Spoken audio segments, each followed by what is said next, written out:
It's nice to have dinner for lunch. Yeah, That's why.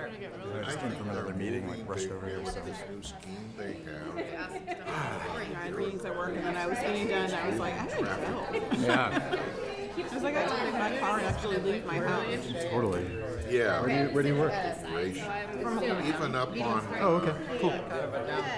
But I mostly work, well, a couple minutes. I work from home, or unless I'm out in the field doing it. Call that down. What about you? Are you at Ford's today? All right, so we're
right.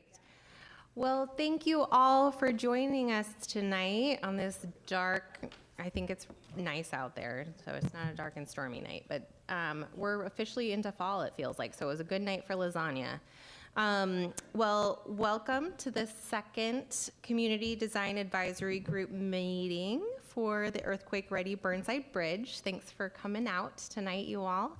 And we are here tonight really just to review. Oh, and just a reminder, all your microphones are on. So we will tonight be reviewing the evaluation criteria that was created by the Urban Design and Aesthetic Working Group, the UDOG. You may hear that acronym. And then that will be our starting point for our discussion tonight. After we go through some roundtable introductions, some housekeeping, we're going to be hearing from Sharon with the City of Portland, and then we're also going to get a quick background about the project and the design evaluation criteria. And this is all kind of preparing us for our next meeting, which is November 16th. And that's when we really hope that you'll continue to see us in person, because we want to do some interactive conversations where we work through the evaluation criteria, really try to refine those before we start moving forward with the process. So we are going to, you can see the agenda there. Our next one is just a quick reminder for anyone participating virtually. So there is closed captioning that you can turn on, and any questions can be submitted to burnsidebridge@moltco.us. If we have any public input online, these are the instructions, or if people come down, they can do that in person. Next. This is the same housekeeping information we provided last time, but just a quick reminder, if we do need to evacuate, we'll go out to the southeast corner of 6th and Hawthorne and meet over there. Restrooms are outside the doors. The emergency exits are here and here if we need to exit. We'll have a safe landing, don't worry. And then, as usual, raise your hand or put your table tent up if you have questions. The microphones are on. We are live streaming this and recording this. And then, so since there are microphones, try to limit your side conversations or like immense shuffling of papers, because that'll get picked up on the microphones. Again, these are our protocols that you all agreed to last time. And so, be curious, ask questions, be respectful to one another. We stick to the scope of the meeting so that we can get through it, and really try to seek common ground as we move forward through this process. So we'd love to do introductions. We're all here tonight, and it'd be good to just say your name, pronoun, and affiliation if that's applicable. So I'll start. I'm Brandy Steffen. She, her are my pronouns. I'm with JLA Public Involvement, helping facilitate these meetings here tonight. And I'm gonna start with Eric. Eric is our newest member, and so he wasn't able to give a brief introduction, and I didn't get his bio in time to stick it in the bio, but we'll send an updated one. So Eric, would you mind starting and just giving us a little bit more information, and then everyone else will just be a brief introduction. Sure. Can you hear me? I think so. Is it on? Yes. Okay. What about now? Louder? Okay. Okay.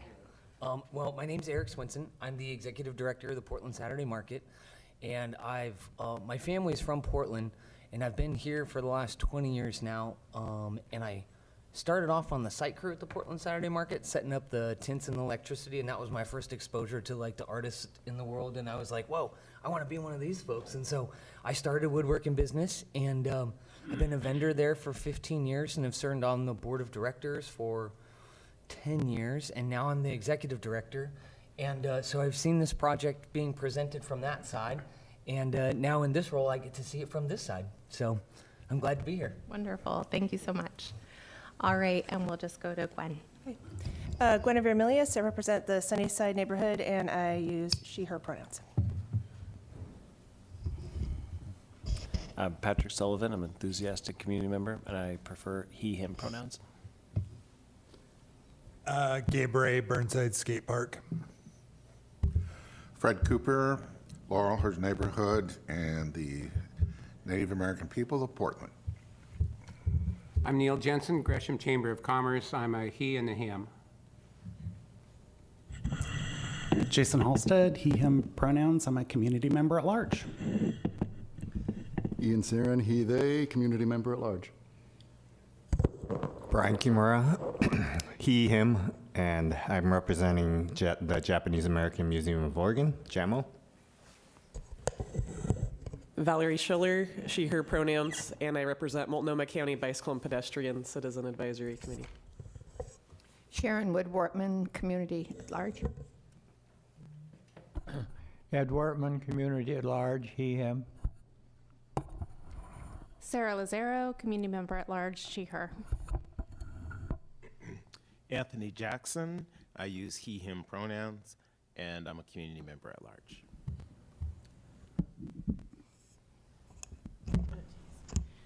Jackie Tate, she, her pronouns, community member at large. Aaron Welton, he, him pronouns, Portland State University.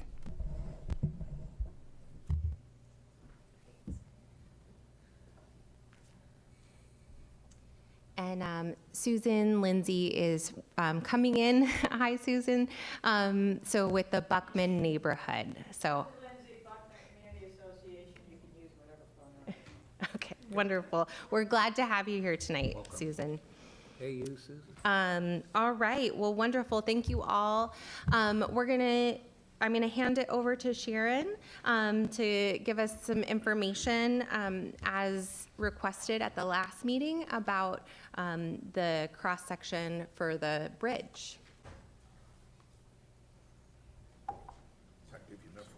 Hi, everybody, and thanks, Brandy. So I'm Sharon Dalio. I'm with PBOS Major Projects and Partnerships Group, and I've been the city's project manager for Earthquake Ready Burnside Bridge for the last couple of years. And no worries. So as Brandy mentioned, someone had asked about the lane allocation decision last time, and so I just wanted to speak to that a little bit. Next slide, please.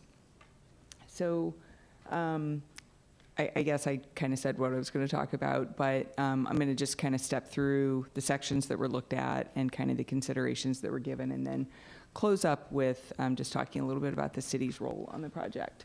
Next slide. Looking at the sections here, the top one is what is out there today, and the bottom one is the section that was originally considered during the county's draft environmental impact statement. And I just wanted to note, the number of lanes match the existing, and that there was a provision for 20 feet for pedestrian and bicycle space on each side. Next slide. So because of the need to reduce the cost of the bridge, it was decided during the supplemental environmental phase to look at eliminating one vehicular lane. And so what you see here are the 4 scenarios that were studied for reducing a vehicular lane. There was also the decision to reduce the pedestrian and bicycle space as part of that cost savings as well. So for each of these, our city traffic team and city engineer looked at basically what the implications to the city traffic, the street network would be for each of these. And so I'm actually going to go in reverse order and start with option 4. And what their analysis determined was that option 4, with removing the bus-only lane in the eastbound direction, it actually resulted in undesirable traffic delays for eastbound rush hour bus service, and it would have required an additional 25 to 50 million for a Q-jump lane. And because of the removal of the bus lane, emergency services would actually experience delay as well, because they can use the bus lane when answering an emergency call. And so the last item with this is that not having the eastbound bus lane is non-compliant with policy 9.6 of the city's comp plan, and that prioritizes people walking, bicycling, and taking transit. So then, looking at option 3, this option would have implemented a reversible lane. And so in the afternoon, there would have been 2 vehicular lanes going westbound with the bus lane, and 2 vehicular lanes in the morning westbound. So that one lane would have reversed direction depending on the direction that rush hour traffic was going. And with that one, the team had some concerns. They looked at studies in other areas in the country that have reversible lanes, but they ended up with some concerns with the safety aspect of it. It would have been the only one to our knowledge in the state of Oregon. But then there was also concern with placement of the necessary infrastructure and the additional cost that would have brought to the project as well. This is one that did get a little bit of additional consideration, and something that we didn't close the door on if it needs to be looked at further in the future. So option 2, it resulted in significant travel delays for westbound in the morning And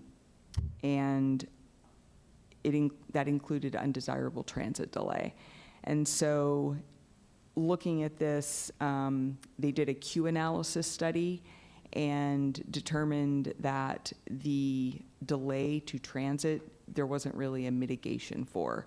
And so that one was eliminated as well. And so lastly, option 1, this initial analysis did show afternoon congestion.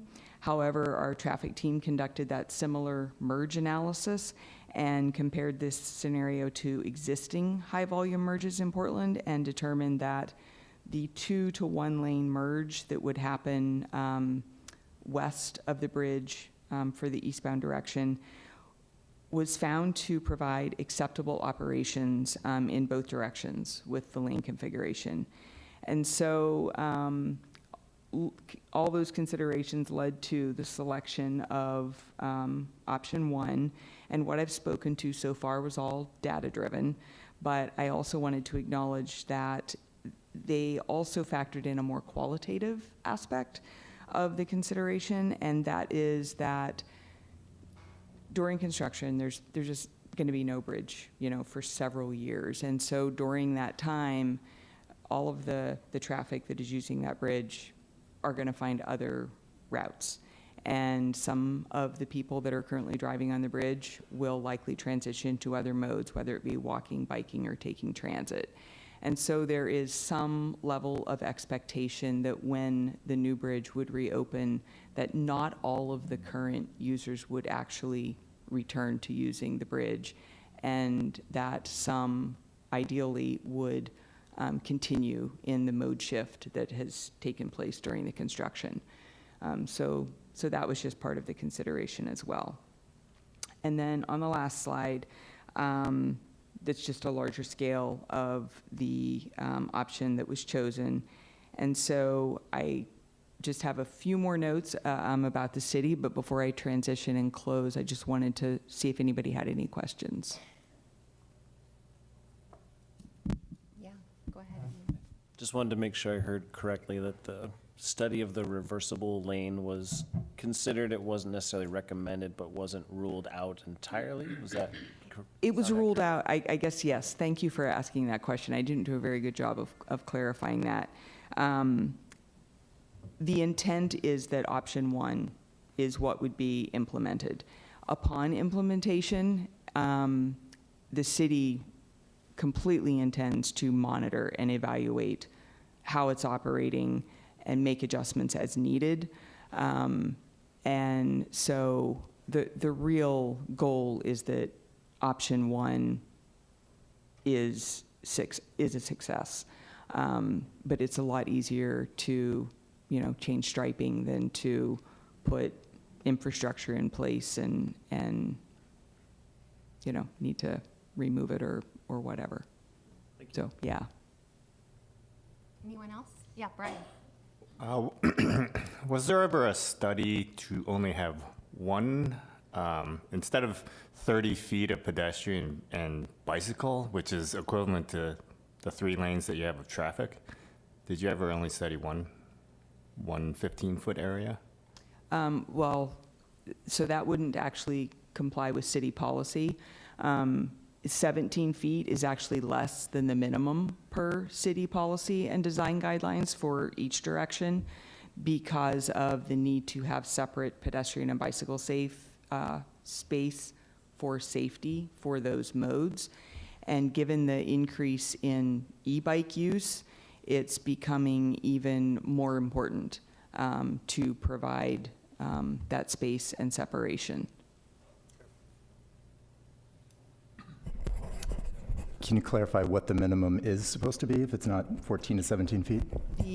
The minimum, if looking at pedestrian design guidelines, and then we also have separated bicycle guidelines, it's 17.5 feet is what would be the total, allowing for a 1-foot space in between and then buffer from each barrier on each side.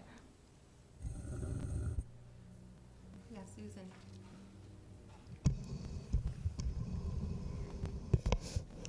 So at the last meeting, you talked about funding the bridge and that a lot of the funding was going to come from vehicle registration fees, or so far has. And I'm just sort of wondering about the public support and getting the public support for the shortfall, to help with the shortfall, to build a new bridge that only has one lane in one direction. I'm thinking that when I've expressed that to people, that the new bridge will only have one lane, they're very surprised and dismayed because they think that is not going to be, it's going to cause a lot of congestion. And I understand what you're saying, that people will have already theoretically found other ways to go around during the interim period. But has there been any conversation about the fact that to help get the public behind this bridge, which we probably really need to build pretty urgently with the concern of the earthquake, that limiting the lanes might be seen as unattractive? Well, I can't really answer the funding aspect of that, but I can say that with regard to like federal funding, encouraging other modes is actually an advantage to getting projects funded federally. I saw, okay, yeah, Neil and then Aaron. And that might be all the time that we have for questions. So if we have other questions, we might just compile them and get them in an email so that we can get answers from Sharon. Okay. I'm just wondering what metrics PBOT used, because the idea of the bridge is to get people and goods back and forth. So out of every 100 people that cross the bridge at this time of day or that time of day, how many are in cars and how many are in buses and how many walk and how many ride bikes? Do they have that broken down into percentages so that we can prioritize what type of vehicle or mode gets more room? So yes, there was data for each of the modes, but one thing that's really important to consider, there's an amazing video that I wish I had at my fingertips, but it's on the city's website that shows how much more space, and I'm going to use a number, I don't know if it's the number in the video, but you know, it takes so much more space to move 250 people driving in separate cars as opposed to in a bus. And so that aspect of it is a driving force, you know, supporting the bus lane that carries 3 different high ridership and high frequency bus lines. So actually carrying many more people in that one lane than the other lanes. It'd be interesting to see those numbers if they're available. Well, I think the county actually has, their team has all of that. Quick follow-up. If 17 is the minimum, I guess I'm wondering, when we're looking at a diagram like that, can you say anything about what the range of sizes means in the context of what we're doing? Maybe I'm getting ahead of things, but why would it be 14 to 17? Why would it be 44 to 50? It seems like the width of a car lane, for instance, would be a kind of known fixed quantity. So, and that is something that that is a detail that we're kind of working out right now. The city and the county have been having work sessions to work through, trying to figure out how that lane space allocation will fall out. So can I just, one last thing, I just wanted to introduce Brooke Jordan. She joined PBOT earlier this year, and we're actually going to be both here at times, one or the other here at times, but just wanted to note that the city fully supports the project, and so we're available to answer questions, and really looking forward to working toward this critical bridge, supporting especially people walking, biking, and taking transit. So thank you very much. All right. So we did want to spend a little bit of time just kind of reflecting on the bridge tours that we took a couple of weeks ago. And so most of you went on these bridge tours. And in your packet, you have the slides from today's presentation. And starting on page 4, slide number 10, which looks like this. You'll see a bunch of pictures from the tour that might help jog your memory. So we're not going to go through all of these pictures because there's many of them. So I think it's slide number 11 to slide 39 in your packet. So the little number below the slide is the slide number. So those might just help remind you about what you saw on the tours. So we just really wanted to hear from you about any reflections that you had, anything that really stood out for you as you were, seeing the bridge on the west side, going into the bridge, seeing how it opens and moves, seeing the old gears moving, and then going and seeing the east side and what the land looks like there, the railroad, the highway underneath, all of those different components. So I would love to kind of go around the table so that we can hear from everyone. If you don't have anything, no pressure. I'm not going to put you on the spot. But if you just wanted to share, if you didn't go on the tour, you can just say pass, or you can share something else about your experience interacting with the bridge. So, Jackie, I'm wondering if you want to start?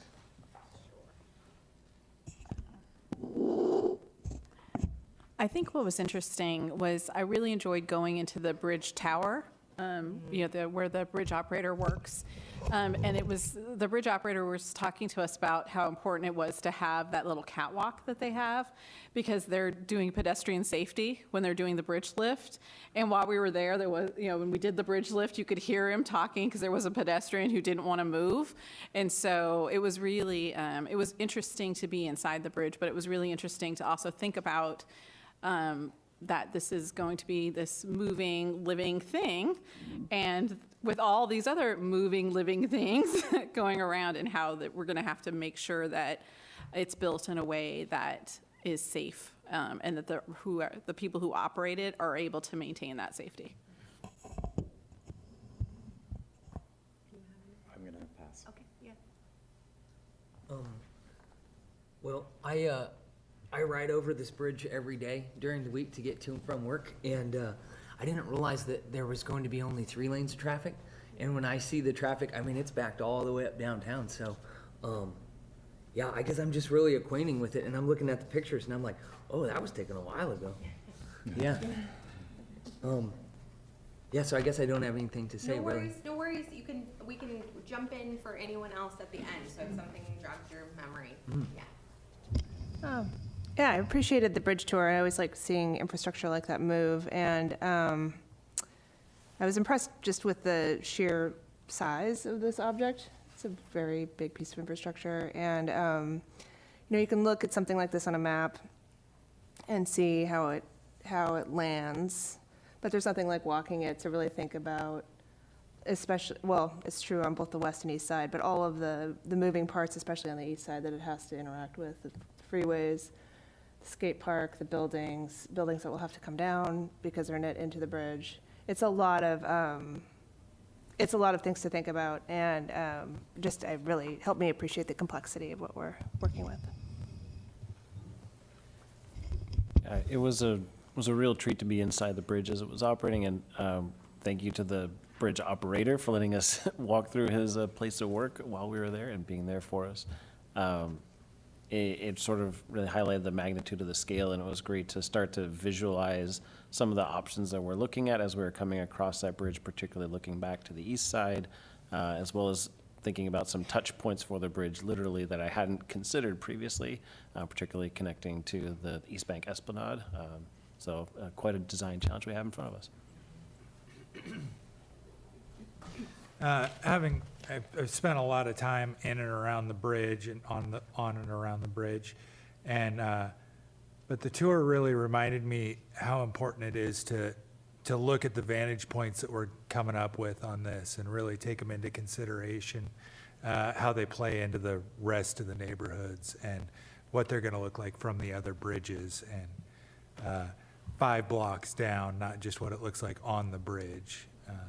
But it was highly interesting, really great.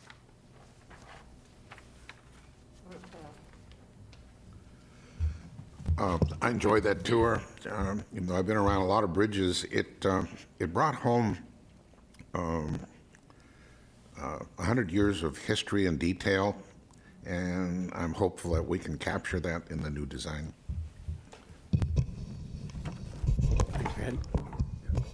Yeah, we went on the tour, and I have to say I was supremely impressed with the engineering that went into that, looking at just the vectors that had to be calculated, and they did it all with a slide rule and an abacus. That was very impressive.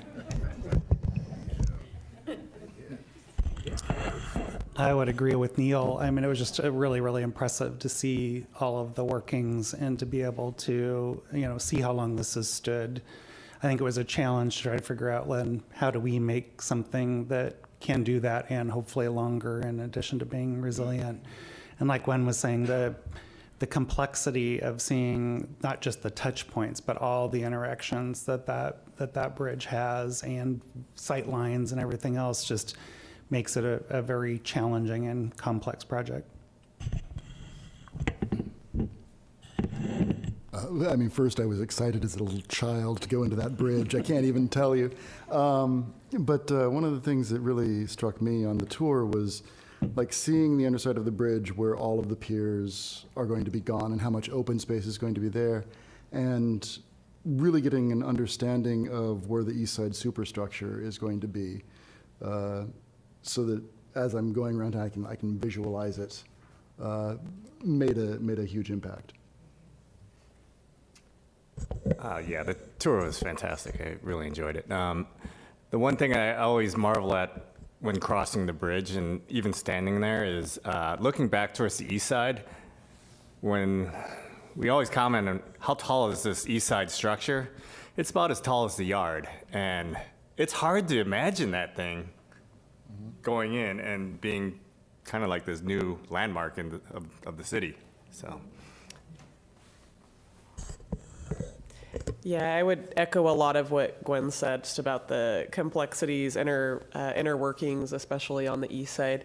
A lot of it was a good deal of education on everything that's on the east side of the Burnside Bridge. I was much more familiar with the west side. I'd never seen underneath on the east side. I didn't actually realize we had what we had with the skate park. So I feel like I learned just a ton of new information about everybody who's going to be affected by these changes. Well, I am always wowed by that bridge. So I had a great idea. I thought maybe that the bascules could be made out of glass so that everybody could see how it operates. Anyway, that's just my idea.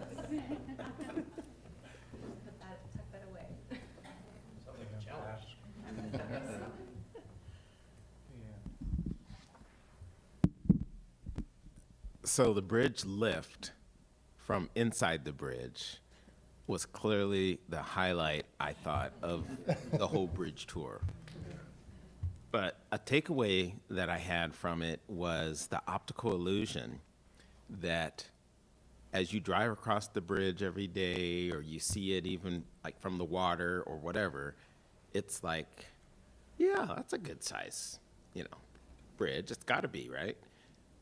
But when you're inside it and you see around, it's like there's practically a city block there that the mass is based on, and you don't see that from outside. And so it was really interesting to be able to compare what you thought with what actually was. And I'm wondering if when the new bridge is done, is it going to be so massive that it'll seem big and it'll be big, or will it be kind of like it is now, where you look at it and there's an optical illusion that it doesn't look as big as it really is? So I'm curious to see how that turns out. Anybody else want to jump in, just reflect on anyone else's comments? I wanted to remind everyone too, the weight, the bascule weight, is it 10,000 tons? It It was some silly number. 3.8 million tons. Yeah. Pounds, 3.8 million pounds of concrete, right? Yeah. That this bridge relies on to lift. And I kept thinking, so if the big one came before we got our new bridge done, that would just be in the river. I don't think we'd ever get rid of it. And it's an impressive, and we'll have to remove that. So that's going to be a job. I thought about all of that, taking this bridge down is going to be a job. I also thought about when we were looking at it that most of the pieces of the bridge are 100 years old. And so whatever we build needs to last, because they were talking about like the mechanics, once you put it in, you can't just like reach back in and pull things back out, right? So just the thought about like, sometimes I think government projects, certainly military projects, are done with the at the least cost, and that we really have to be super thoughtful about what goes into this bridge, because for most of the pieces, we'll have to last another 100 years, so. So I really wish I could have gone on that tour. Our building is featured in 3 or 4 of these pictures, and they actually cut our building in half to put the bridge through. So we have a little glass window, and you actually look at the actual bridge. And when you go into our storage, it's in a basement, and we have a storage with Multnomah County underneath the bridge too. You can see all the big, I don't know what to call them, all the big metal that they've done to reinforce it and support it. And that would have been really neat to see the actual lift inside. But if you guys want to ever do a tour of the Portland Saturday Market's basement, We know who to call. Round it out, yeah. Anybody else want to add anything? Yeah. Okay. Well, I also had a fantastic time being on the tours. It was a lot of fun, especially the tiny bike chain that seemed to power everything at the end of the gears. I was like, look at that tiny thing. So, awesome. Thank you all. Okay, so if you are following along in your handouts, you have to flip far, far in advance. I think it's page 14, so that's where we're gonna go. And Steve is gonna take us there. So we're gonna talk about the preferred alternative bridge types. And take it away, Steve. Well, first I want to say I'm glad everybody had a good time on the tour. I know that for at least one of them, my voice was almost dead at the end of it. So I appreciate enduring my voice on the tour and listening to us, and we kind of love going on them anyway. I agree, going into your guys' basement on Halloween night is kind of awesome. It does kind of look like a crypt. You can do some things with it. I think the good news is the expectation is, well, sadly, that building is going to be demolished. And so at some point, everyone's going to be able to see the basement, whether, it's there or not, the building's there or not. So I want to talk about, before Carol gets into the meat of what we talk about today, which is the visioning of the criteria. Because ultimately, how are you guys going to help support a selection of a type? And then beyond that into the future. So what I'm trying to do is get some context to help you guys visualize kind of where we are, how we got to where we did, and more importantly, get prepared for the discussion about how you choose to create some criteria to help make a recommendation for what goes forward. So with that, let's go ahead and go into the next slide. So hopefully everyone can see these slides, and I know most of the people looking this way can. This is really 3 bridges in one. I know some of you have heard this before. So when we say that, what does that really mean? It means you have 3 parts of a bridge with a very different function. So on the west side, it says number 1, west approach fixed. So it means it's fixed bridge, doesn't move. It's really there to serve that 400-foot segment of it, section of it, is there to serve access over Waterfront Park, over Natal Parkway, over the river, to basically get to the movable portion of it. So a pretty standard truss, truss means the underside of the bridge, steel truss, and you guys all remember seeing that. The main workhorse is the main river span, the movable span, the bascule span. Totally awesome to go inside of it. Now that you guys seen the scale of what it really is, that hollow box on the inside, and the work it has to do every time it opens up with a tiny little chain to pull it. There'll probably be some other hydraulics when we design this and all said and done. But it's really an impressive machine. And again, from a modal standpoint, when the ships come, the bridge reacts. And that's kind of priority one. All other modes have to stop because navigation is priority one legislatively. And then the third portion is this pretty long. It's 650 feet. It's longer by at least 200 feet than the other two portions, the fixed east approach, and then all the things that it has to traverse over on its way to getting back to ground. So these three bridges have very distinct kind of personalities and objectives. And so it ends up, as you solve it from an engineering standpoint, from a function standpoint, to potentially have three different solutions. And that was the challenge we had in front of us at the beginning. So if we go to the next slide. Where we ended up is this solution of, on the left-hand side, girder for the west approach. In the middle, bascule, so again, just like is out there today. And on the east side, a couple of different options, a tied arch or a cable supported for this longer span. And we talked about it when we were on the site tour, about how you have to span over so many things, and because of the soil conditions below ground, you don't want to put a lot of supports in this soil that is really liquefiable. It has this heavy threat of moving towards the river and frankly taking the bridge with it. So minimizing the number of supports in the ground as much as you can and going as far east as you can before you have a support is the key objective. To do that, you have to build up. And so that's what these two options are doing. Now, these are concepts only, and so what that means, well, actually, we'll come back to that in a second, but just remember, these are concepts only. So as we come up with these different types to consider, they were based on the function and the need. So let's get into a little bit more of the why. Next slide, please. So when we first started, we weren't at that place where we had those three combinations, those three bridge types. We looked at tied arches, cable-supported, trusses, and you can see these different types for the fixed bridge component. So what we're talking about is the east and the west approaches. So we were open to other options than what we were just looking at. Next slide, please. In the middle, the movable span, we were also open to looking at a different kind of movable span, vertical lift like the steel bridge or the Hawthorne, compared to the Burnside bridge's bascule span that rotates. So we were open to looking at these as variables. And so we started off, you go ahead. You can go to the next slide. So we started off putting these combinations together. What would you do? What if you had, and I know these are fairly small, on option 1A in the left-hand corner. And so again, all of these are with a tied arch concept, at least for the east approach. So what if you had a tied arch on either side of the bridge? That's what 1A is.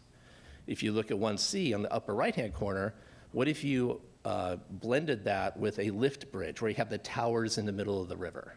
And then when you go to option 1B and 1D, there's then a change on the west approach from, in this case, a tied arch to a girder. And so we were looking at these combinations and these families of styles that made sense. Ultimately, we selected 1B. And so what that is this girder, bascule, tied arch. Next slide, please. So then we did the same thing. From that family, the one option was selected. Then we looked at the family of different cable-supported structures. So cable stays. So can you have, like option 2A is showing, and it's a little bit hard to see in the upper left-hand picture, but there's a little kind of like a baby cable stay on the west side, on the left-hand side. That's option 2A. 2C kind of has the same thing. You can see a little, it's hard to see it, but kind of a baby cable stay on the west approach, but coupled with the lift bridge option. So lots of vertical elements compared to what's out there today, which is very open. Option 2B and 2D are the same combinations of the bascule and the lift, except with a girder on the west approach side. So of these, the option 2B again, girder, bascule, in this case, cable supported, was eventually picked and brought forward. So we also weren't closed-minded to a truss option, and frankly, when we brought a truss option to the CTF and to the UDOG, there were some very vocal opinions, not just about the function, but also of the look of that. And it was decided not to advance any of the truss options.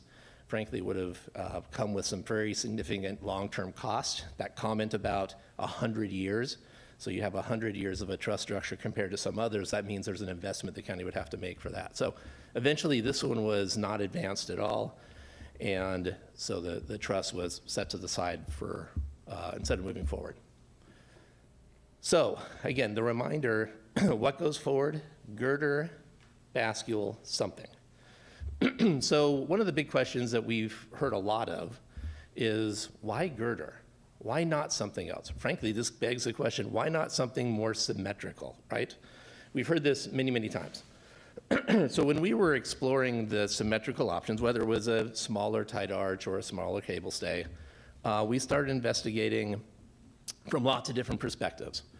One of the key elements that comes with the girder and the rationale for eventually selecting it was the fact that it comes with much more openness compared to what's out there today. So for those who were able to remember when we started in Waterfront Park, you could see the force of columns when you looked from where the edge of the water is towards the west, towards the TriMet track.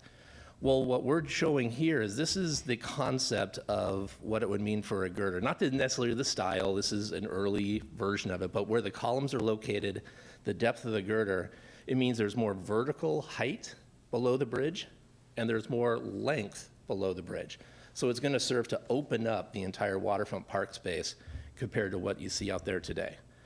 One of the challenges with the girder is now how do you make it overall compatible with the rest of the bridge, and that's going to be part of the work that we all have to do together as we're moving forward. But it provides more space. Secondly, and I already heard a comment about funding and cost. Well, this bridge has to be affordable. And so as we look at options, this idea of affordability does come into play. The benefit of the girder is it actually is more cost effective than any of the other structures that go above the deck. So those two things are important, but ultimately those weren't the key drivers for the decision of the girder. The next bullet is, and it has to do with permitting and the relationship of this bridge with the historic district that it frames into. And frankly, when we started having meetings with regulatory agencies, 2 context points. The bridge itself is a historic object. It is difficult to remove a historic object unless you have the right methods to do so, means to do so, permit to do so, rationale to do so. It's also difficult to build into a historic district, which is what downtown core is. And so in meeting for a long time, multiple years with federal partners and others, the answer was the only thing that would not result in an adverse effect is keeping a bridge that did not have anything above the deck. And this is one of the attributes or constraints that we are working with on this project. So let's go to the next slide, please. So this slide talks a little bit about what that means. So meeting with National Park Service, surprise, National Park Service, is there a national park here? Well, the answer is kind of yes. They are the ones, along with SHPO, the State Historic Preservation Office, that work in concert to make sure that when a registered historic element is removed, or you're working into a national historic district, that you work within certain confines. And so what we found out was the only option that would not have an adverse effect was the option that preserved the views above. And it was really, really critical that that happened. And so what does that mean in like real terms? That means you cannot block a view on the bridge towards the historic district in downtown, or you cannot, if you're in downtown, have a view blocked from, or as you're looking eastward. So anything above the deck, above a reasonable height that you would use for construction, just like we're doing on the east side, frankly isn't permitted.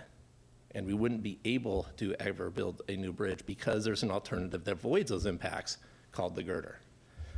So that's kind of how we got there. We then went to the Historic Landmarks Commission and the Design Commission adjuncts of the city. And through those conversations, we had 3, I think, separate meetings, including an official design advisory request meeting. They concluded that, yeah, based on the visual impacts of the historic district, that the girder-style west approach was the best option to meet the zoning codes.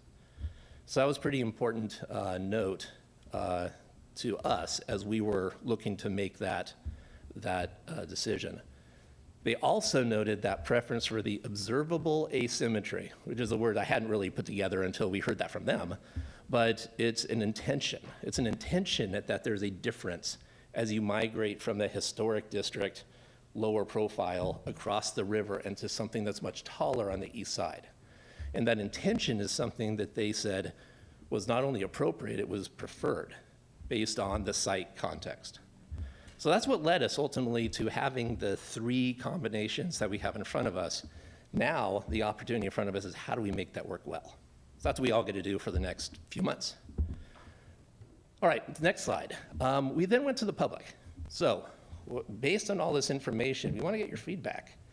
And what we heard was pretty decent support for this idea of a girder. 68% supported, 24% were neutral. I was surprised there was neutral. I was like, come on, you have to have an opinion on this, but apparently neutral. And 8% did not support it. And in large part, the 8% that didn't support is because there was a preference for some sort of symmetry. But there was strong support for how the girders preserve the views. Again, a lot of people, and you can see the Portland, Oregon sign on the left-hand side, love the view of the Portland, Oregon sign. It's a meaningful element and a meaningful view to them. So obstructing it with something above the deck was something that turned them off. Obviously, there's a responsibility to save public dollars when you can, the stewardship of funds, and so that was meaningful to some folks. And this idea of retaining a current sort of look or style of the existing bridge, that lower profile, was something that was desired as well. So that's what we heard from the public. All right, so then we have this question of the bascule. Again, the one thing we don't know is the east side, so we're gonna talk about the bascule next. And it almost jumps off the page to you how different you see these options being with the lower profile, open views of the bascule versus the lift that has the towers that come up. And as a reminder, to have towers and a lift bridge, you would have to get the towers tall enough to have about a 160-foot vessel go underneath. At some point on our journey here, we'll bring a picture of the cruise ship called the World underneath the bridge. It is totally awesome. It is just a huge, huge cruise ship underneath the bridge fully open. It's gargantuan, but that's the kind of vessel that we have to design for. In fact, the Coast Guard, again, the modal hierarchy, the priority of all things, the Coast Guard says any potential vessel that comes through has to be accommodated. So that's where that really tall height of 160 feet came from. And so the towers that we're looking at are roughly on the scale, not quite as tall, but roughly kind of getting close in scale to what the tower would be for the cable stay on the east side. So if we go ahead and go to the next slide, please. So we drew those up, and there we go. We asked the same questions to the permitting agencies. This time, because the bascule span is outside the historic district, that historic district line effectively ends at the seawall. But still, how it transitions into it matters, it being the historic district. The bascule span doesn't, whereas the tall lift, there was an argument saying, you know what, even with the tall lift towers, there's some view obstructions from the historic district. So while they said that it met the requirements, it wasn't preferred as much as the bascule that preserved that sort of lower profile and more open looks. The bascule itself costs less.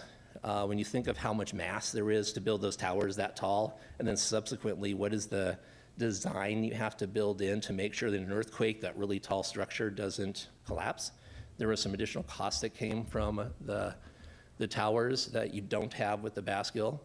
And then there was a lot of support from the key stakeholder groups, the public and everyone. So on the next slide, we ran through the same sort of questions.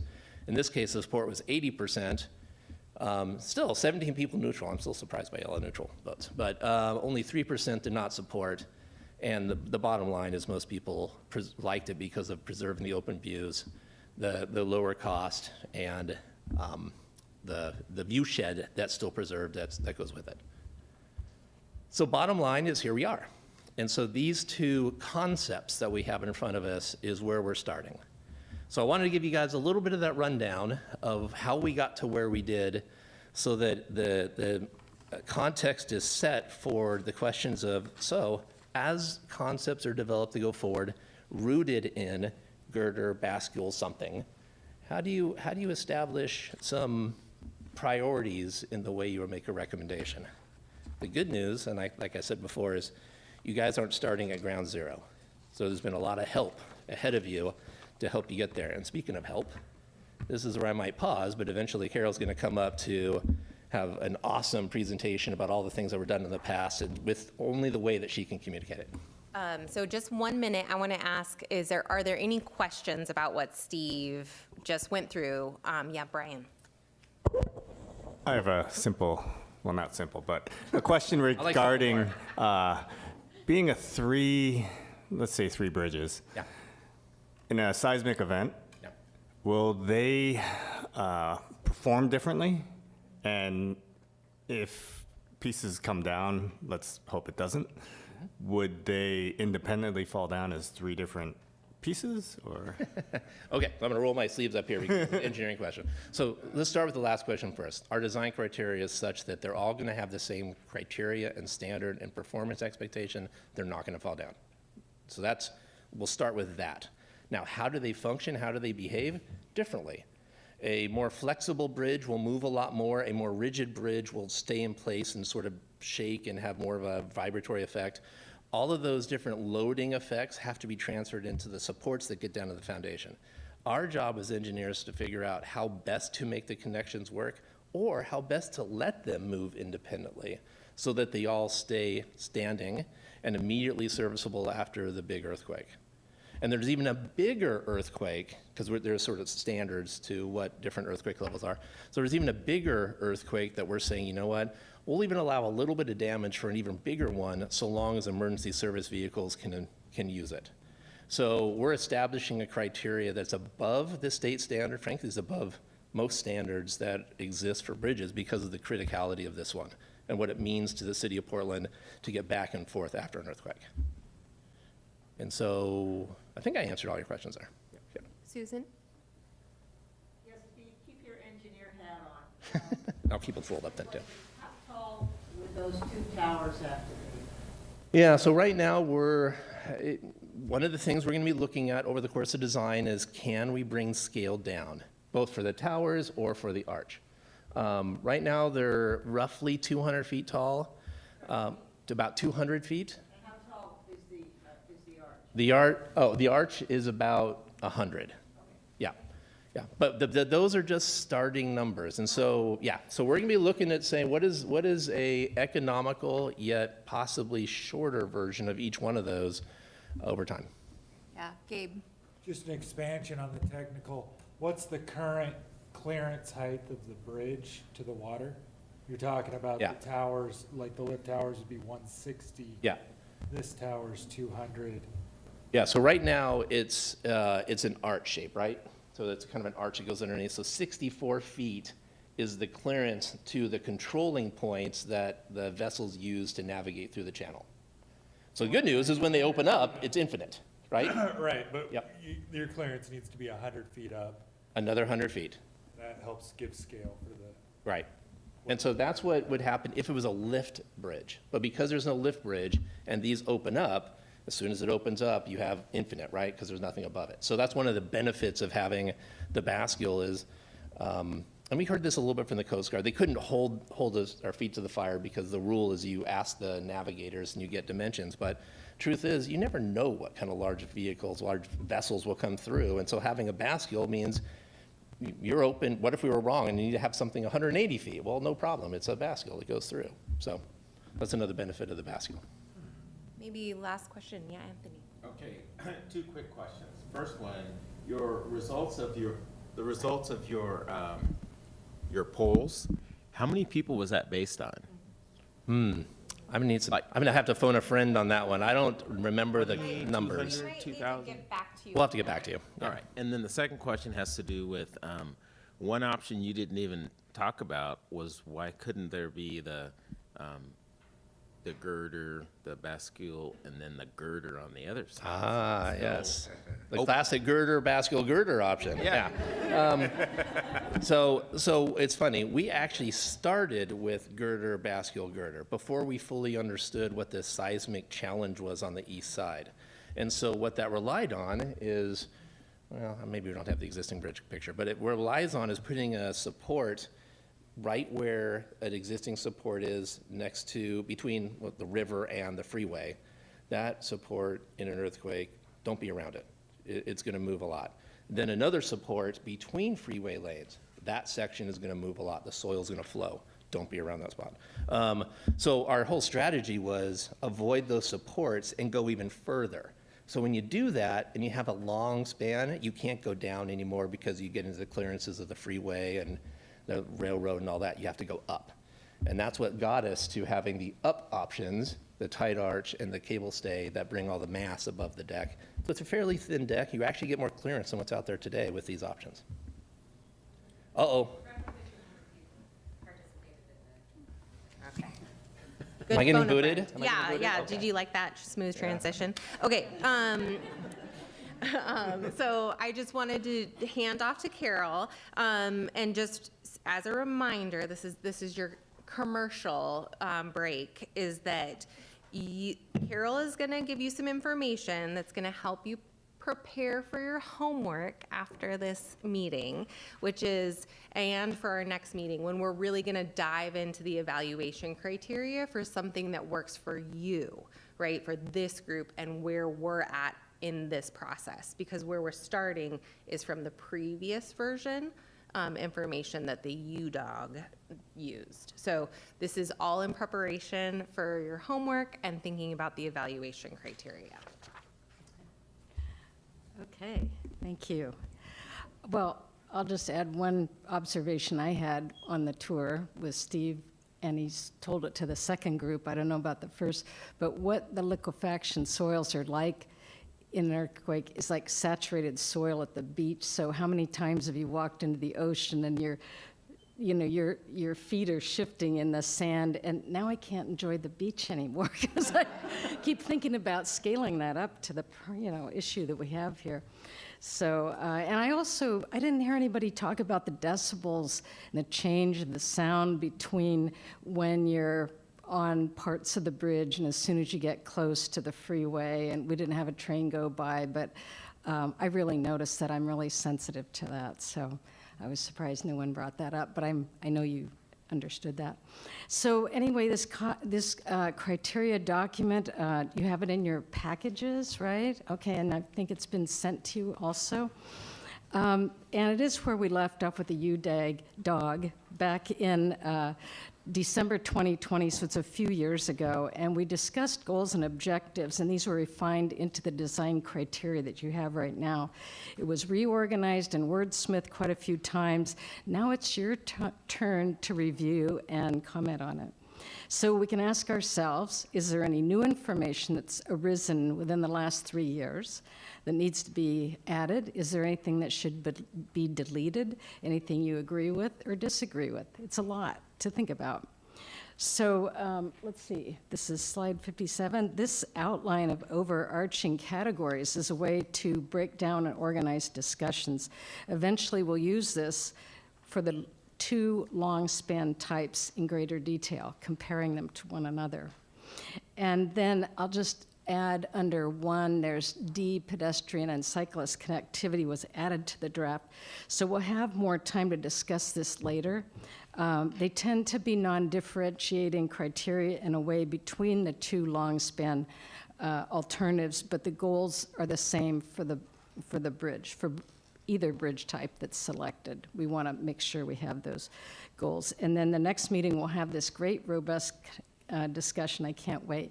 So you might want to take notes now as thoughts and impressions occur to you. I'm going to just focus on the first two categories up there.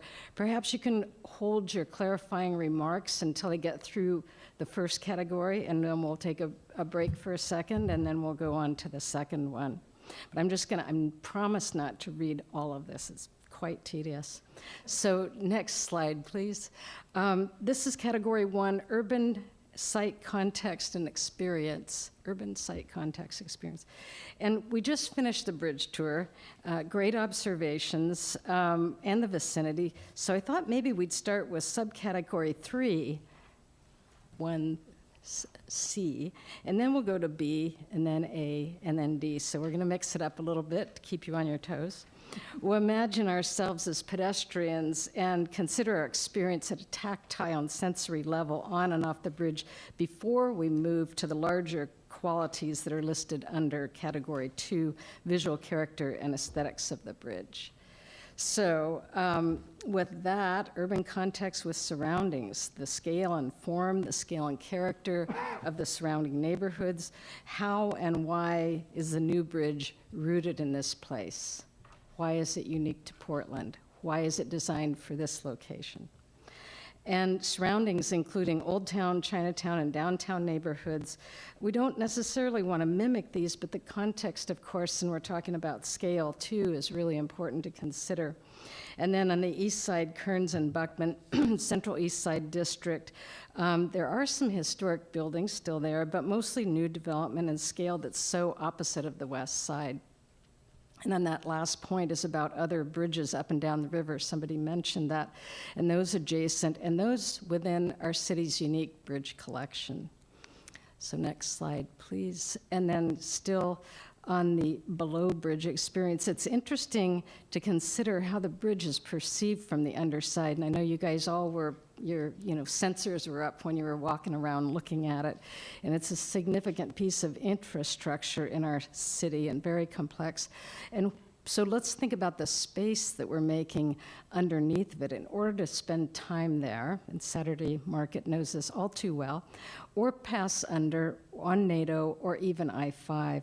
And there'll be a lot of discussion about this, I have no doubt. So that below bridge experience responding to public space, transportation, land use, parks, natural environments. And for example, the column locations that will improve personal safety by adequate sight lines and clearances. There's perhaps ways to further activate and enhance the under-bridge experience for Waterfront Park or Saturday Market or the skate park. And I was even, Chris Herring I don't see him here, but I thought about the Portland Winter Light Festival and what a blast that could be.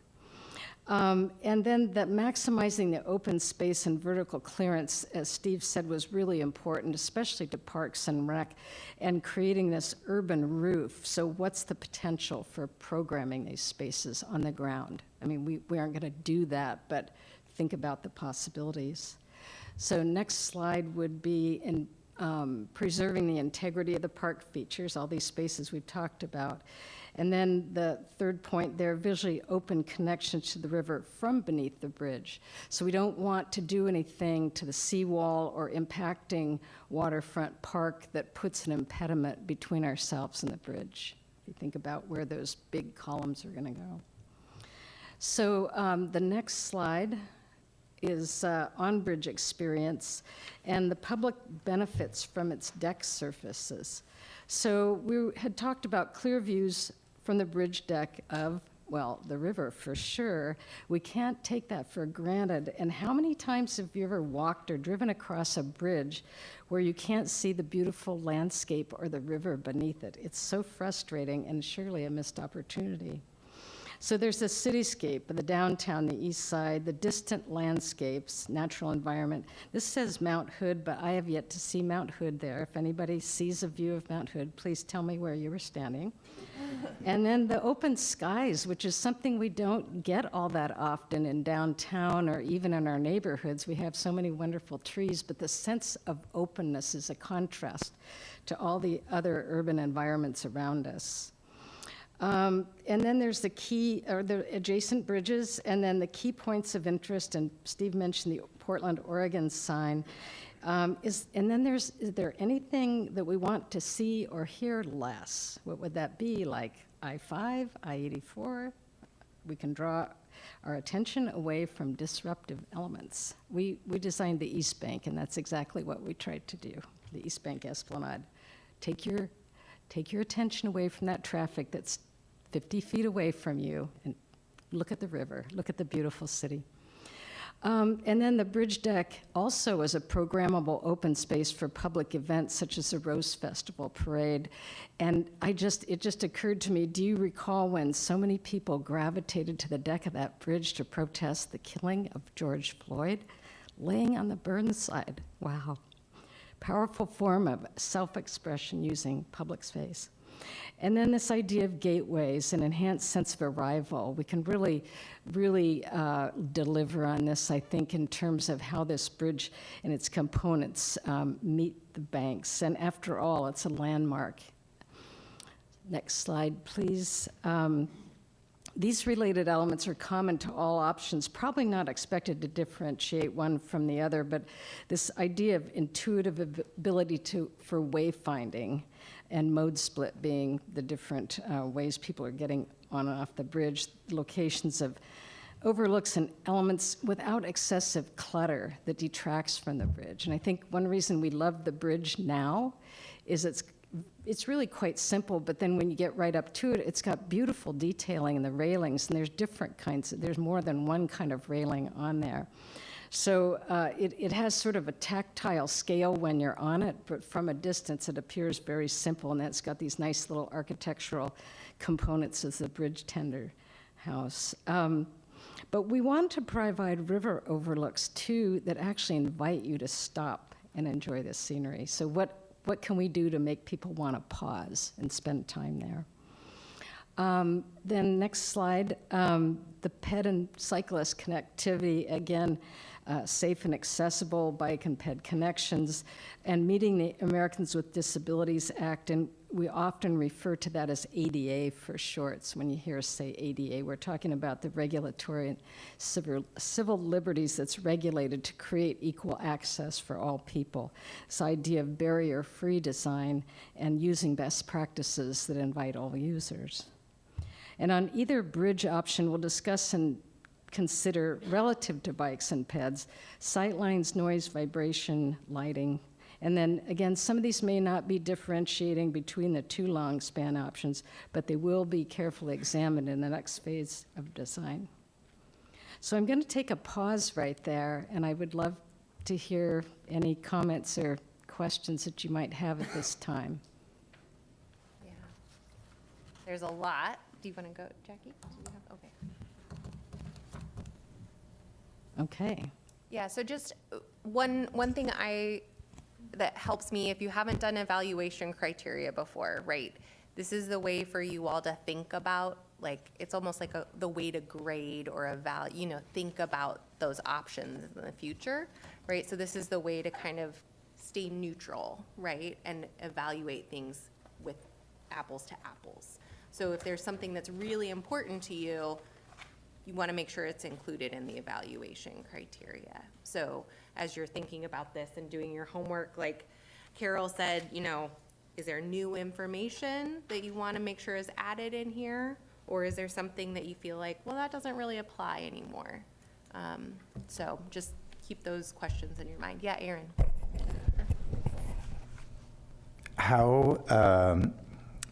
At what point do we have to fix and decide what those evaluation criteria are? And are they fluid? Can they evolve and change as the process goes on? Or do we have to set them in stone and then move on? Do you want to answer that, Megan? Sure. So ideally, we're hoping to land on a final version of the evaluation criteria by early next year. And we are hoping that it's a durable document that would not be reopened, just simply because we need to make decisions very quickly thereafter. So I really encourage you to think deeply about the criteria and just ensure that you can stand behind them and you find them helpful for you to help give input. Did I say anything wrong, Steve? Okay. Okay. So yeah, it should be really something that I think of it as like a ruler, and you're measuring all of the projects against that. I think one of the things that, I don't know, Erin may have in your mind and I have in my mind is that it's very difficult to apply metrics to design criteria and voting and that sort of thing. And I always struggle with that if I'm ever asked to do it. And I think what I see these points as, and they're iterative to a point. I mean, they've already been gone through quite a few times. They're not perfect by any means. And I had a hand in writing these, so I'm going back through and making my own notes. But it's like a program partie in a way that we're typically used to working on architectural projects. And I guess if something brand new or some point of enlightenment hit that was earth-shattering in certain ways, you wouldn't want to not talk about it. But on the other hand, if there's enough flexibility in these words that interpretation can take place, from an aesthetic level or a creative level or an artistic level, then we'd want these to be broad enough that allows the solutions to flow. I don't know who put their table tent up first, so I'm just going to go with Fred, and then, Neil's first, I guess. Neil's put his card up. Okay. Okay, having just recently stood on the bridge and get a sense of where I am in space, I was just wondering, the new bridge, how is that going to compare elevation-wise to the deck on the existing bridge? Is it lower, higher, about the same, what? Almost exactly the same. Okay. That was easy, wasn't it? Fred, you're up. Well, Steve, is that not a function of the approaches? Oh, never mind. Let him give the answer. The gradients of the approaches have a lot to do with the height. Yeah. So a couple of so basically the simple answer is yes. The bridge profile is going to be roughly what it is today. The west approach might be slightly different in order to get up a little faster to provide some other clearances over Nato Parkway and some other locations that maybe have a little less than what would be preferred today, but not by much. We're talking about 0.5% or even less than that, so not very much. On the east side is almost flat coming in, and you get a high point over the river. So it's going to feel about the same. And on the east side, we're going to be maintaining access into some of the buildings that already exist today. So it has to be at the same location so that that access point comes in at the same spot. So consider it the same as today. It's for all intents and purposes. And meeting the East Bank Bridge that goes down. Yep. Yeah. Okay, now it's Fred. Okay. Well, my question is really on the use of the selection evaluation criteria. If our first job is type selection, then it looks like there's a lot of these criteria which are similar to the bracketed comment in here, likely common to all options. I see other points in here as being similar to that, and they could be eliminated for the use of this criteria for type selection.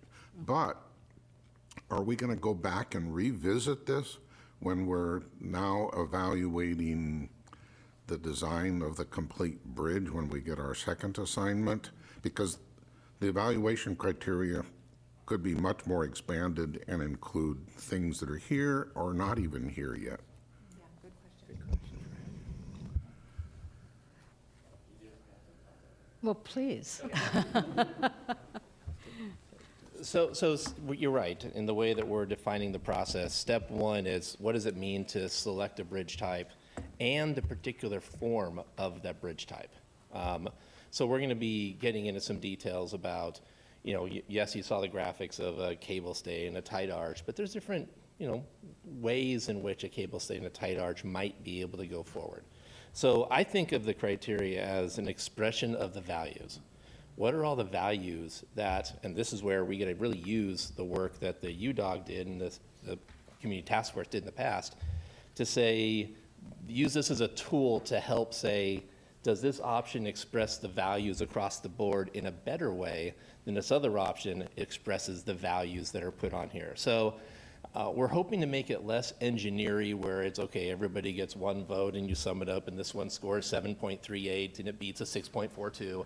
We kind of want to avoid that in this case, and I think that was Carol's point about it's hard to apply a rigorous mathematical approach to this, but we want to use these as guidance.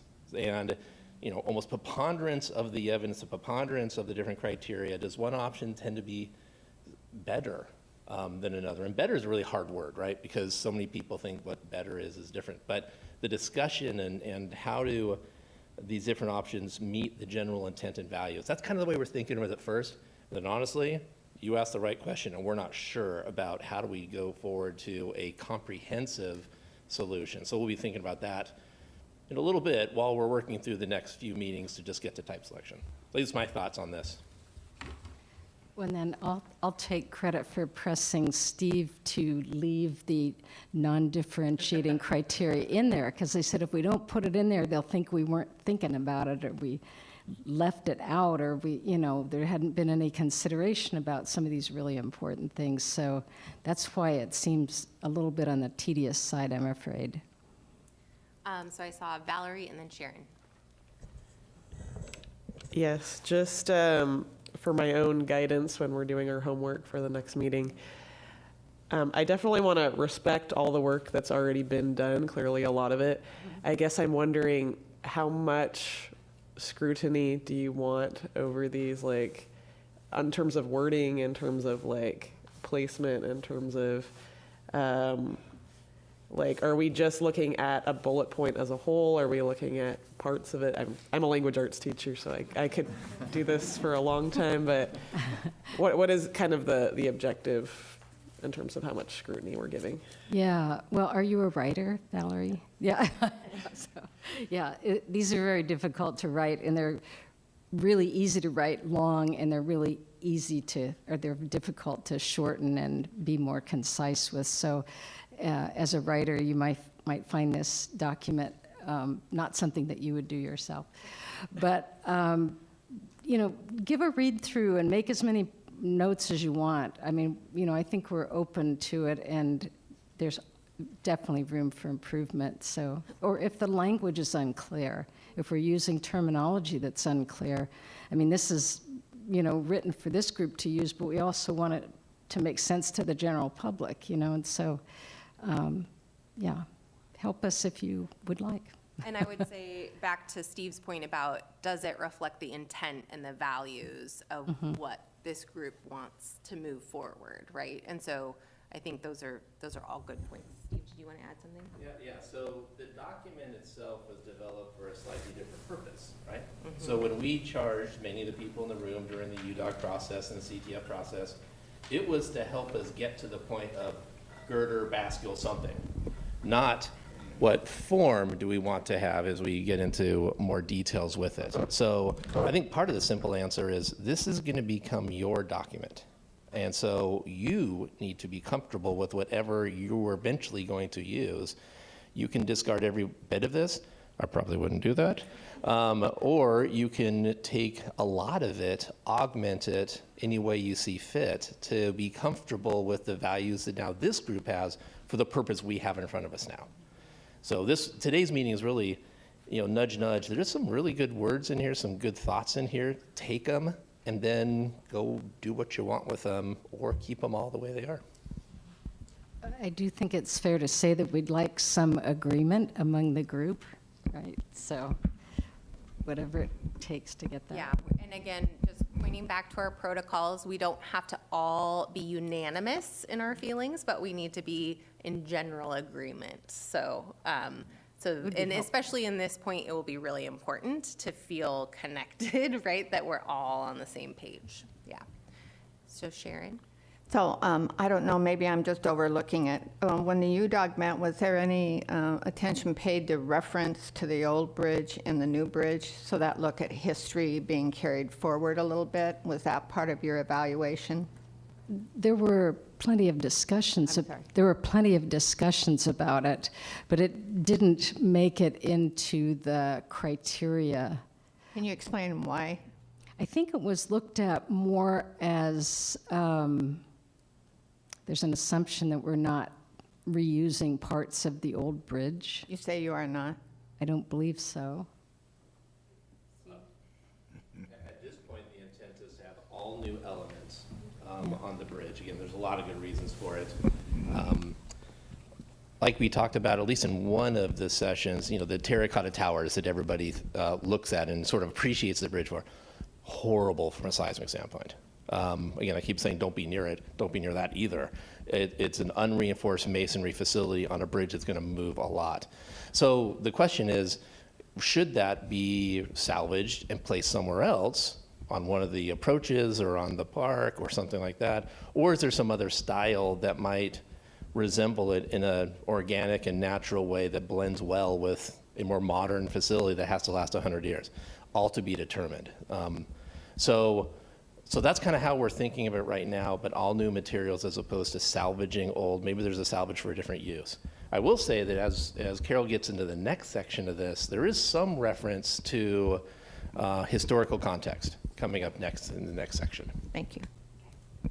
All right, should we move on, Carol? Yeah, I think we're good. Good question, so thank you.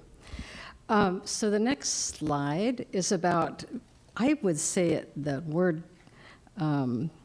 visual character. The word character is missing out of that headline there, visual and aesthetics of the bridge. So let's add the word character.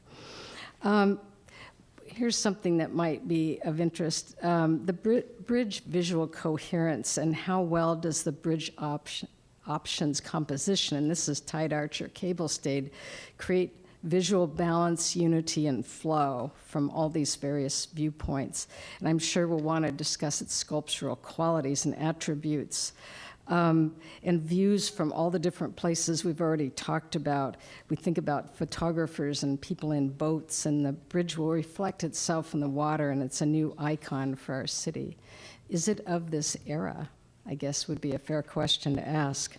So next slide is about the bridge form and style, and acknowledging the historic surroundings while presenting seismically resilient and contemporary design aesthetic. Is that one of our time? So these are the thoughts of the U-DAG. U-Dog, you're the C-DAG and that's the U-Dog. Sorry, I keep slipping. And it includes the bridge's ability to balance the qualities of openness and transparency, ensuring design coherence of fixed and movable spans. And if we think about it, it's an essential design challenge that's been identified for sure. I know we'll have a lot of discussion about that. And then reflecting the distinctive setting of each side of the river, the best practices in technologies, materials, engineering, architectural design that again represent the era where it's being designed and constructed. Next slide, please. Honor the city's moniker or its signature reputation as the city of bridges. And if you really think about it, each of our bridges performs a slightly different function, some with fast freeway speed and no pedestrians. There's bridges that can only be experienced on the annual bridge pedal. Most bridges have slower traffic. How many people have been on the bridge pedal and been up on the deck of the Fremont and the Markham? It's pretty cool. And most bridges have slower traffic, and they do have bikes and pedestrians. Several helped open the east side to development, and we're replacing ferries at the time, or maybe another bridge that wasn't as sturdy. And then we have this telescoping railroad bridge that's shared with cars, transit, bikes, and PEDs. One of my favorites, the Steel Bridge. And the newest multimodal bridge has no private vehicles at all. And again, all the bridge designs that we noticed seem to be true to their era. And we're looking forward to hearing Sharon's presentation in the next meeting, and maybe you can give us some thoughts about that. And then there's this opportunity for distinctive lighting while adhering to the dark skies principles and avoiding adverse impacts on migratory fish and salmon and lamprey. And then we want to ensure the bridge's piers, massing, and scale are proportional to the river. Next slide, please. And then, again, likely to common, all options reflect Portland's transportation values in bicycle and pedestrian safety and accessibility.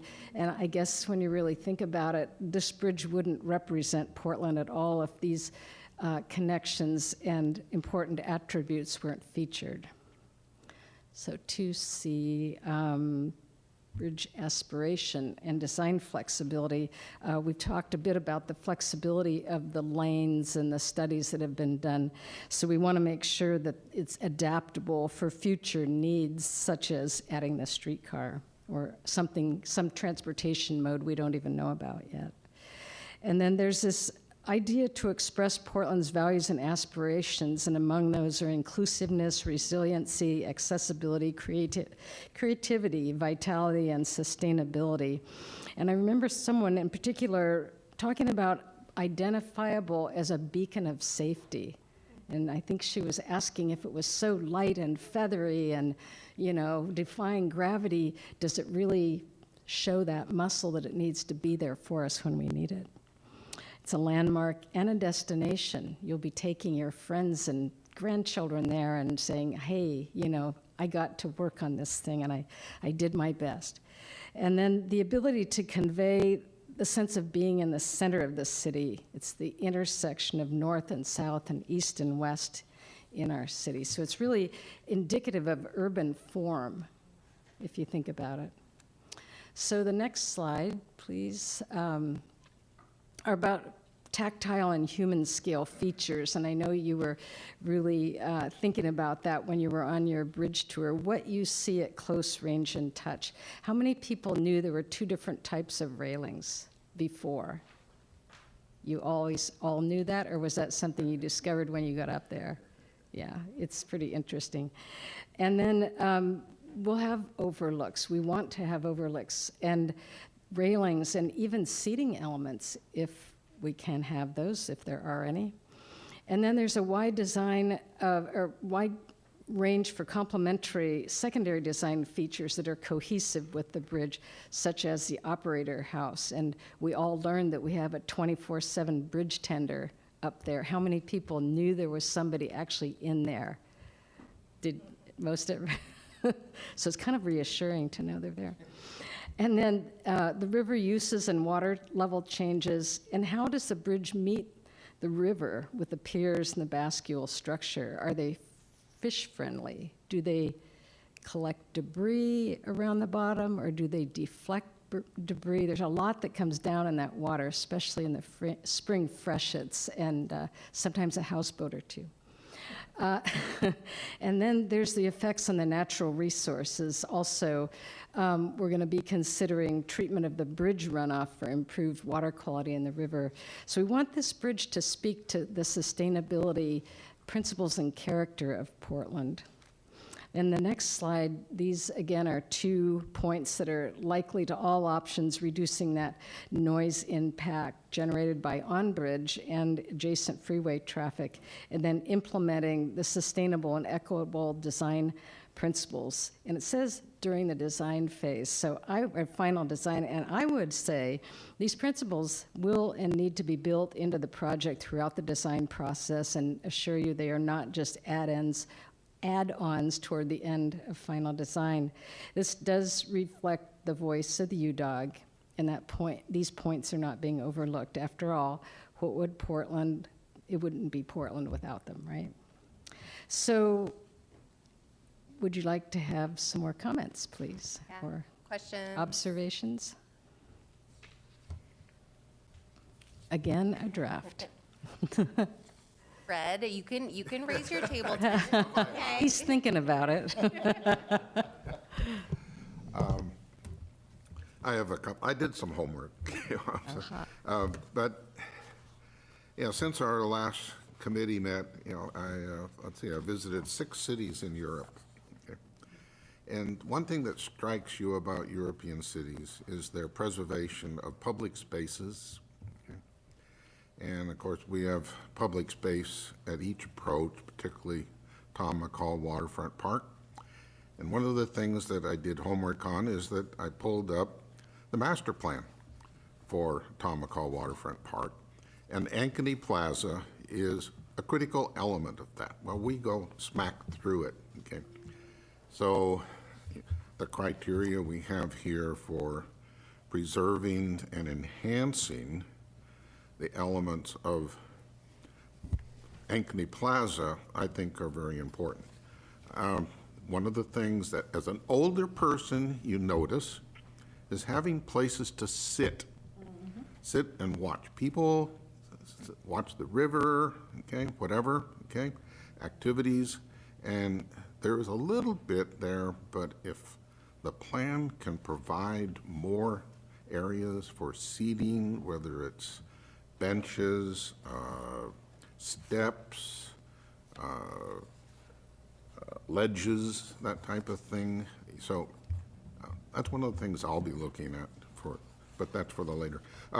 On the viewpoints, okay, one that I saw glaringly missing, okay, which we asked for additional graphics on the last round, which is the view from the deck, the perspective from the bridge deck, east and west. Okay.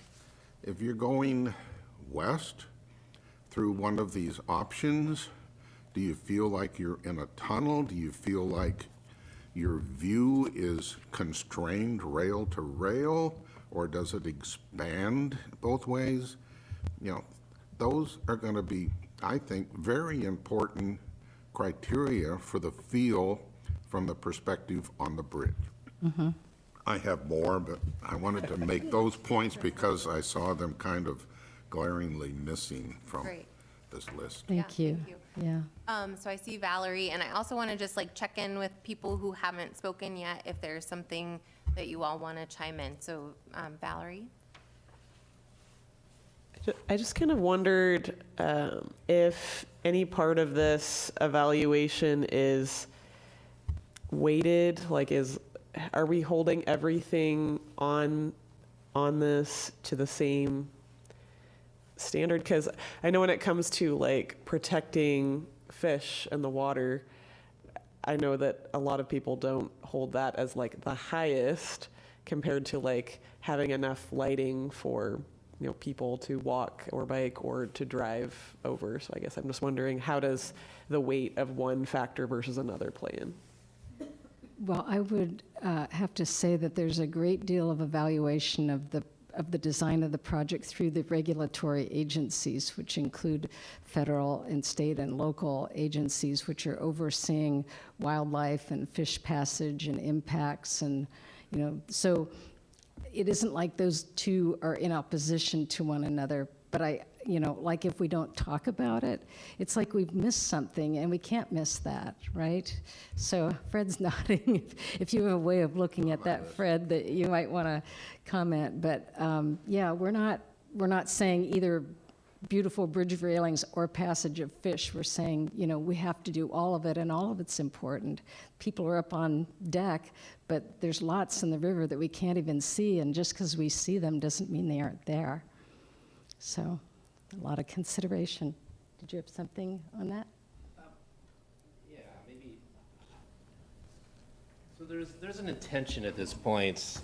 So what does weight? So I'm an engineer, so first thing I think of criteria, then weight the criteria, and then do the criteria, and you end up 3.84. But the reality is we're trying to be intentional not to do that, because we don't want to pit one value against another value at this time. We're looking for the and. This and this and this and this are all met. This thing, it might have, maybe there's a detriment to this particular one. This other option is maybe this and this, but not that or that. Well, is that important? And then through the discussion, we come up as a group to some kind of a discussion and ultimately a recommendation. So we're intentionally trying to be less engineering and more open without the use of weighting, because we think what it does is it hits values, and we don't want to be there at this moment.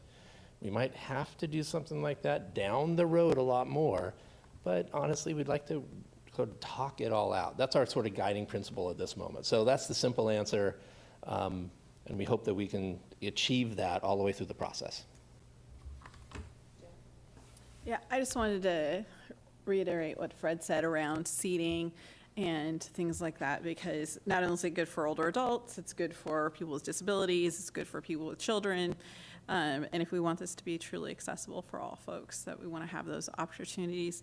And also looking at the structure under the bridge and where are those opportunities also. Because when we were doing the tour and we were looking at these giant, massive pillars underneath the bridge, and, you know, we have a lot of folks who are houseless and, you know, other folks who are at the Saturday market or people enjoying the park, it would be lovely to use some of that structure also to incorporate seating or electrical outlets or whatever it is that we're going to have that makes it a habitable space with that look towards equity.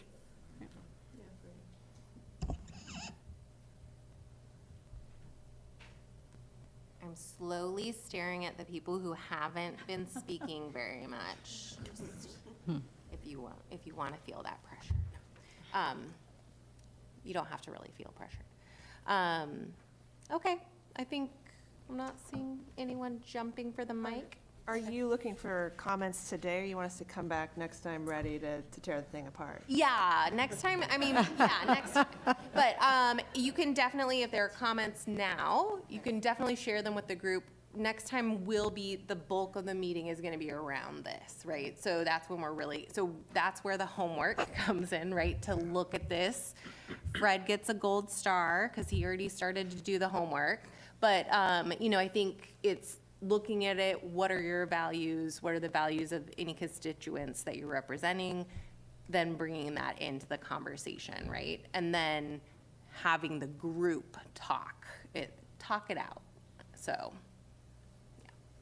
Well, I think one thing that came up in the U-Dog that was apparent to me with a group of majority of participants were architects. And I said, you know, we have to think beyond ourselves, you know, and, you know, your comment, Jackie, about other users is really important to us. So we can't get self-focused. None of us owns this thing.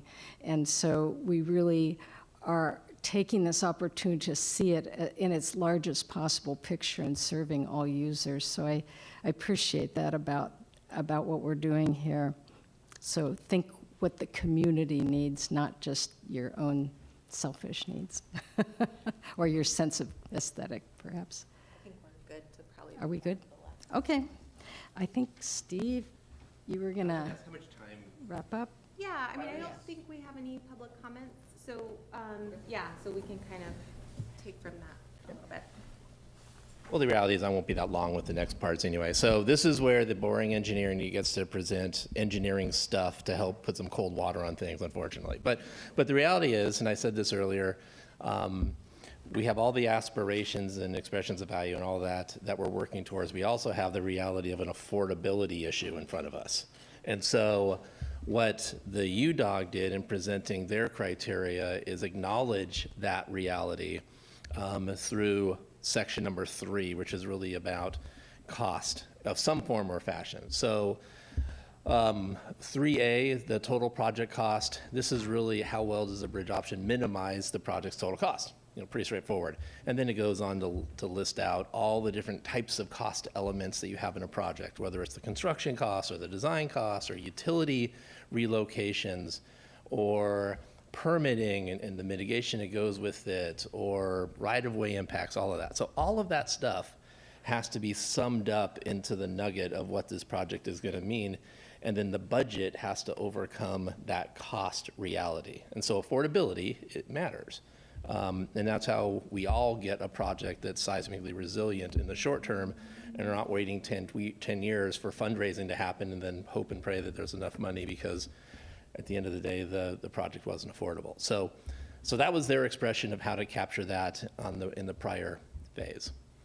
3B is not thinking about the direct cost to build it, right? It's the actual impacts long-term of the project itself.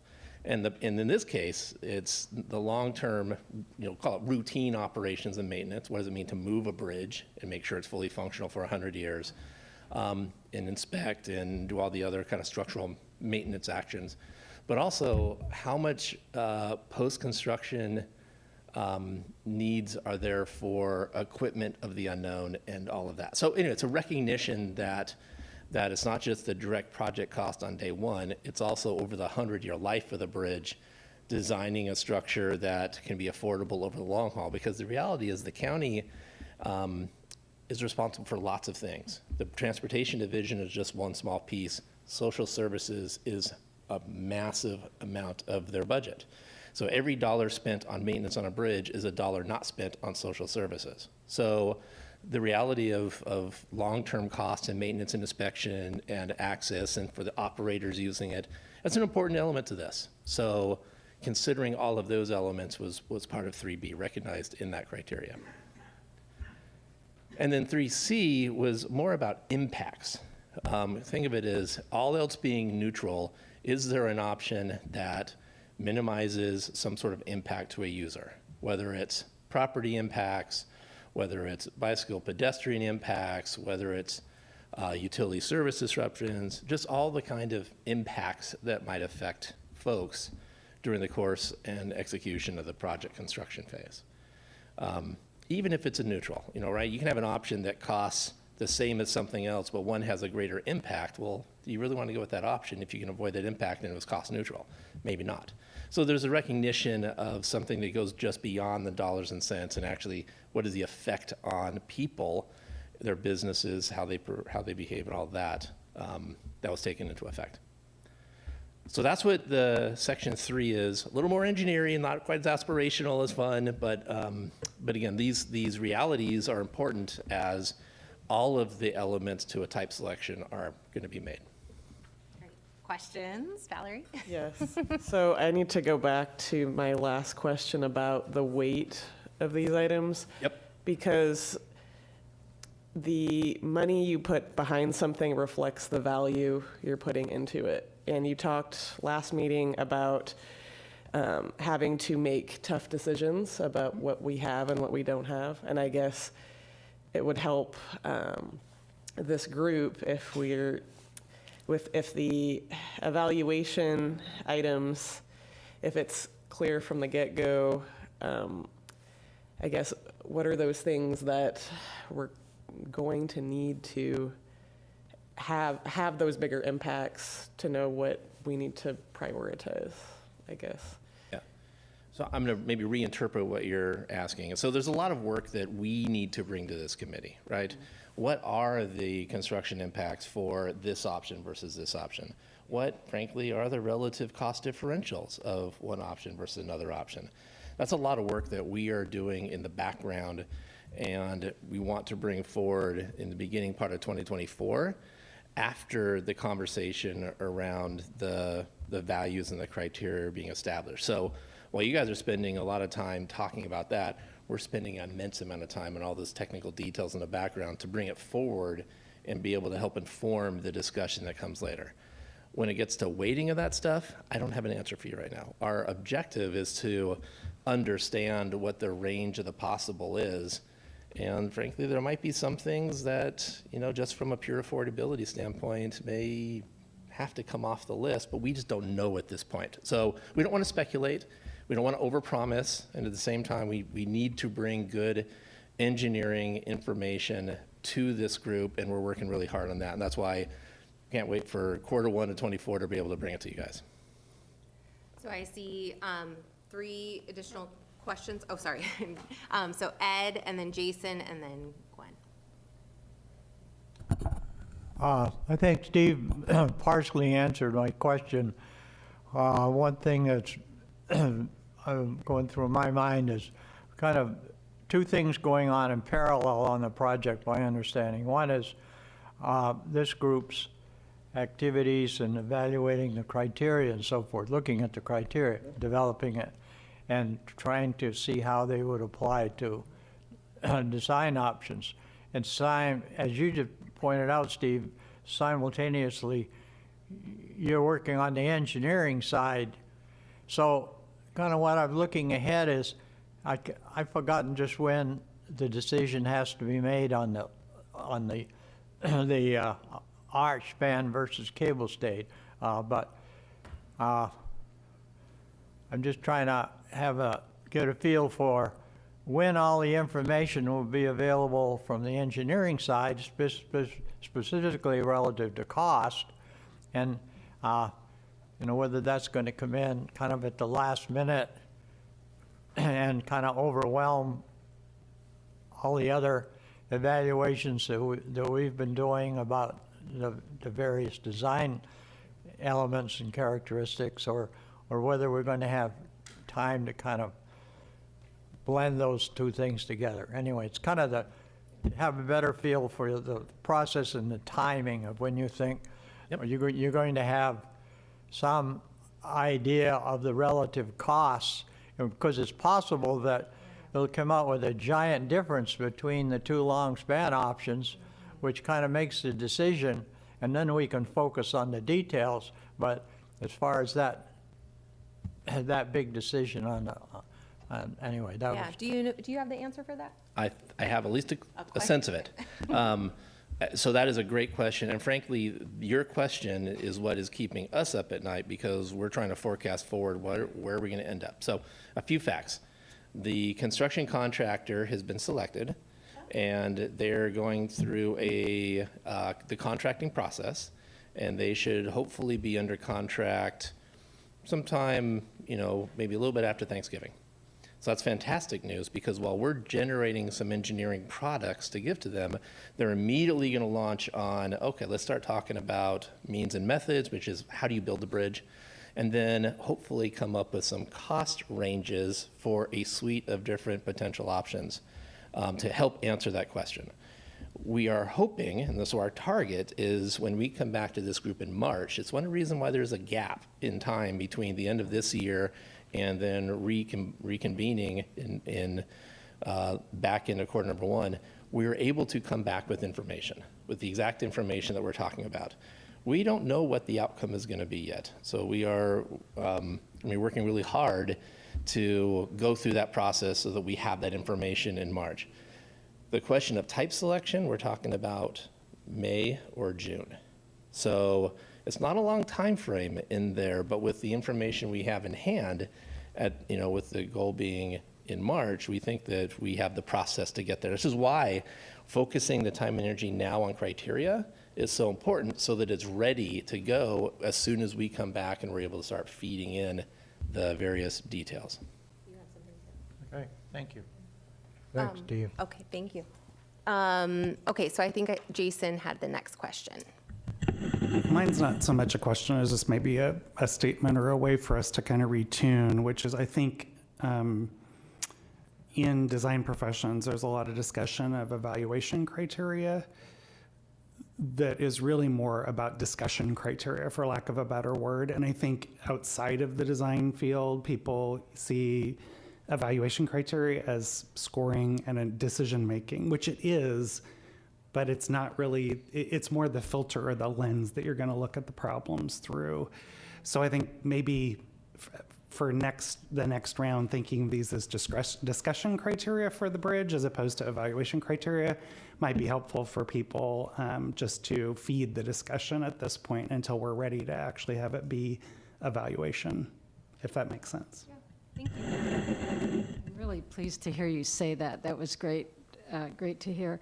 But we also wanted to mention that next meeting, don't miss the next meeting. The bridge architect has been selected, and we want to be able to announce that at next meeting.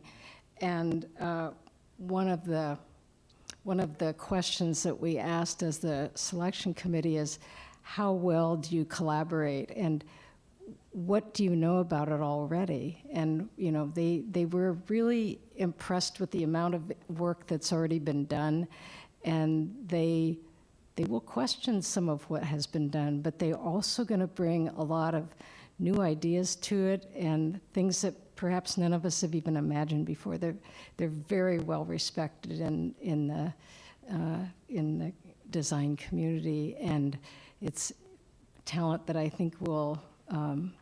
You'll want to have dialogue with them. You'll want to discuss this criteria with them. And they're not from here. They're from far afield. Totally no. But So when you're here next time, Yeah. you'll be able to see and learn who they are. Yeah. Teaser. Gwen has our last question. So some of the evaluation criteria that we're looking at are having me ask some questions about history a little bit, and also about what exists today. And I was wondering if we're going to have an opportunity to learn a little bit more about how today's bridge functions and some of the pieces around it. My questions were like, how do utilities interact with this bridge now? And what I don't know if there are in-water utilities that would be disturbed by this construction, or if it's all about what's in the structure now. Yeah. Will we get a sense of that, and like how future designs might impact it, or how it could be changed or bettered? Sure, yeah. What I'm going to recommend is we come back to that in another meeting, because without Absolutely. pictures, it's Not really hard today. to. No, I'm just wondering if we're going to get a chance to touch on that. And then I wondered too, again, in future discussion, if there's going to be an opportunity to look at, I was trying to think if there has been an equivalent loss of capacity at any other recent time in Portland's history. Like you're talking about the street, Yeah. the street Well, like Hawthorne size Bridge or was a closure? Okay. Prominent closure. Okay. Like what lessons were learned? Is there anything that the city or the county could bring to the table to talk about, what this process could learn? Yeah, okay. It would be nice to have that presented to us. Okay. And, yeah. That has car traffic. Yeah, I don't know. That's like a trivia question that we might need to have. Youngest bridge, we have to come back with that maybe next time, yeah. I think it's the Fremont, but I could be wrong. Anyhow,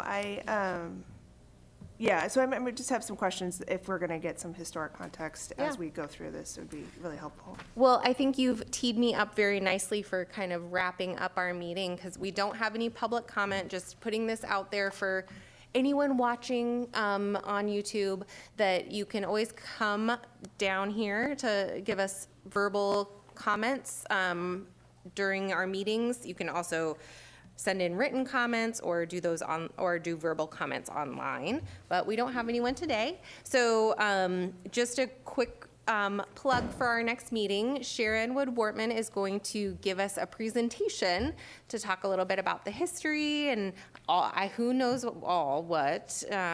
She's going to share some knowledge with us. So that will be optional, but we encourage you to attend. It'll start at 5:30 next time. So we'll give you the option to join us for dinner at 5 o'clock. So because we want to record and live stream Sharon's presentation for others. And so if you don't want to be on camera eating, you can come at 5 o'clock.